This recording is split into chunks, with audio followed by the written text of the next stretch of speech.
This patient was referred to me for endodontic treatment of tooth number 15. Patient says, a few days ago, he started to have a toothache and went and saw his dentist. And his dentist cold tested tooth number 15 and told him that this was a dead tooth and it needed a root canal. Well, tell me, what do you see in this x-ray, in this tooth, on this tooth, this x-ray? You see calcification of the canals, and you see a very nice, looks like an old crown on the tooth also, right? So if you cold test this tooth will give you a false negative result, which means that you cold test the tooth, it doesn't respond to cold. Well, it doesn't respond to cold because it has a crown on it, and also the canals are calcified. So that's why it doesn't respond to cold. So when you cold test it, that's why cold test is such a relative result, and we don't put so much emphasis on it when we do cold test, because cold test can easily give you a false negative. It can give you a false positive. In this case, give the dentist a false negative. So gave the dentist the impression that tooth number 15 was a necrotic tooth and needed a root canal. In reality, tooth number 15, as I said, does not respond to cold because there's a crown on it and the canals are calcified. All right, so that's that. Tooth number 14, according to the patient, RCT was done decades ago. And you look at this tooth and you don't see a periapical relucency associated with it, right? Okay, yeah, that is true. There is no periapical relucency associated with it. When I went ahead and palpated 14 and 15 on the palatal side, as I was palpating the palatal side of tooth number 14, I noticed purulent discharge coming out of the palatal sulcus. I went ahead and probed the tooth. Number 15 probed within normal limits, 2, 3, 4 millimeters. Look at the probing of the tooth number 14 on the palatal. So walking the probe here, and it just falls in.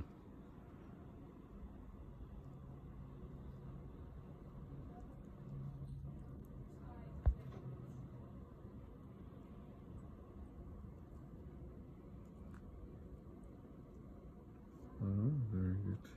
Thank you. So as you can see, number 15 was not the problem. Number 14 was the problem. Number 14 has a perio problem. So the misdiagnosis, if I had done the root canal on tooth number 15, I'd misdiagnosed and did a root canal on the wrong tooth that didn't need it. Number 14, I just referred the patient back to his dentist so his dentist can refer him to a periodontist. That's a deep pocket. He may lose this tooth, but number 15 didn't need a root canal. So proper diagnosis. This patient was referred to me for endodontic treatment of tooth number 14. So yesterday, I taught you how to diagnose a perio problem from a vertical root fracture problem.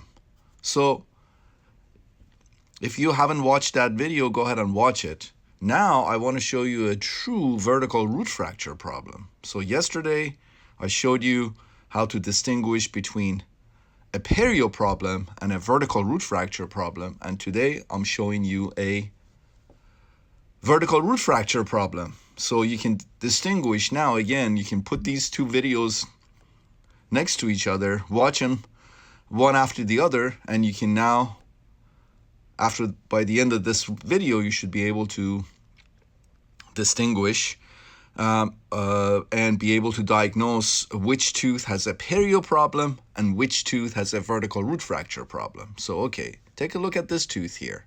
All right, what do you see? You see a periapical relucency here, right? You see over-instrumentation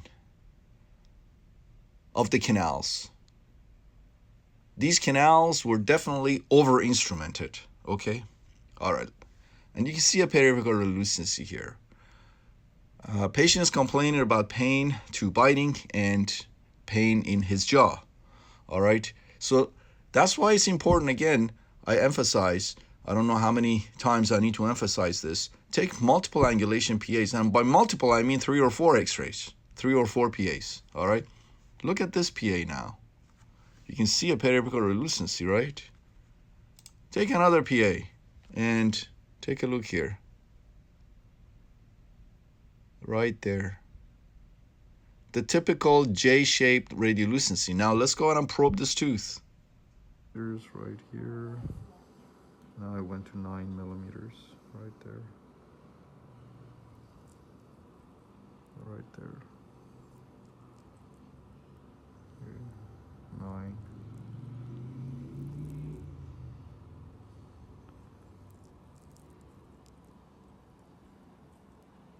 Back here is about 6 millimeters. But definitely right here, that's where the problem is. And it's 9, 10 millimeters, as you can see. Right there. All right, now you know how to diagnose, how to differentiate a perio problem, which we went over yesterday, and a vertical root fracture problem. These two are very good examples, the video from yesterday and the video from today. So this tooth, now you know, has a vertical root fracture and needs to be extracted. All right, so watch the first video that I posted yesterday, watch this video, and now you know how to distinguish, how to separate a perio problem from a vertical root fracture problem. Okay? Multiple angulation PAs, probe. Take a good history. This patient was referred to me for endodontic treatment of tooth number 15. That's why I always emphasize that it's very, very important to do a thorough examination, thorough evaluation before you do anything. Okay, so as you can see, previous root canal, that was a gold crown, prefab metal post there, and look at that, periapical relucency, and also some lucency right there. But look at all of that, and that right there, prefab metal post. Patient's chief complaint, tooth hurts when I bite down on it, when I chew, use it for chewing. Percussion tender, palpation tender. Take a look at the probing. Ready? Yeah. All right, so we're walking the probe, walking the probe, walking the probe. And there it goes. As you can see, I am at 9, 10 millimeters right there. And it will go even further, but that's enough. 9, 10 millimeters right there. Perfect. So, thorough examination, evaluation. If I had not probed this tooth and went ahead and redid this root canal, patient would have paid for me to redo the root canal. Patient would have paid for her dentist for a build-up and a crown. And of course, this is a vertical root fracture tooth. It needed to be extracted to begin with, and I did all of that work. Charged the patient all that money. The dentist charged the patient all that money. All the pain and suffering that the patient went through, and then the tooth would have had to be pulled. Okay, so you need a thorough examination, evaluation, good diagnosis before you proceed. So this tooth, unfortunately, will need to be extracted. Save this patient tons of money today, plus her time in the dental chair and pain and suffering by diagnosing correctly, properly.